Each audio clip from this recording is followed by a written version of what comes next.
আজকে চলবে মাছ তরকারি, মাছ ভাজি চলছে, আর এখানে সবজি কোটাকাটি চলছে। আপনার সাথে রাখেন।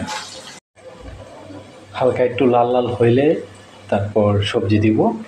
এই মুহূর্তে কিন্তু লাল লাল হয়ে গেছে, এখন আমি সবজিগুলি ডালবো। আপনারা যে দেখেন, এই যে সবজিটি ডালার পর হালকা একটা লাড়া দিতে হবে। হালকা একটু কষার পর এখন মশলা দিয়ে সব কিছু বরাবর দিয়েছি মশলা, এখন হালকা করে একটু লাড়া দিব। বরাবর কষানোর পর এখন আমি হালকা পানি দেব। পানি দেওয়ার পরে এই যে পানিটা আপনার সামনে দিলাম, ঠিক আছে। পানি দেওয়ার পর এভাবে কিছুক্ষণ ঢেকে রাখতে হবে।